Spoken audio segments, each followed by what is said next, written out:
আজকে ডিনারের মেনুতে ছিল বেগুন পোড়া আর রুটি। তো ফ্রিজ ঘাটাঘাটি করে দেখলাম ফ্রিজে কিছুটা চিংড়ি মাছ আর অল্প একটুখানি চিকেন পড়ে আছে, তাই ভাবলাম রোজকার ওই একই স্বাদের বেগুন পোড়াকে কিছুটা এক্সপেরিমেন্ট করে আজকে একটু অন্য টেস্ট দেওয়া যাক। যেমন ভাবনা তার তেমন কাজ, বেশি কিছুই না। তেলের মধ্যে রসুন আর লঙ্কাটাকে ভেজে নিয়ে তার মধ্যে ছোট ছোট করে কেটে রাখা চিকেন আর চিংড়ি মাছটাকে ভালো করে ভেজে নিয়ে তার মধ্যে একটু সয়া সস আর টমেটো সস দিয়ে নিলাম, যাতে কিনা গন্ধটা কেটে যায় মাছের।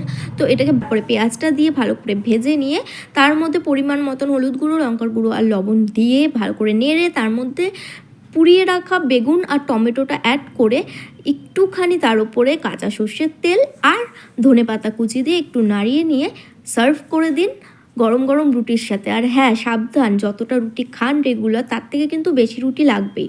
আর শেষ পাতে সিমই দিয়ে ডিনারটা জাস্ট জমজমাটি হলো। ভিডিওটা কেমন লাগলো জানাতে ভুলবেন না কিন্তু।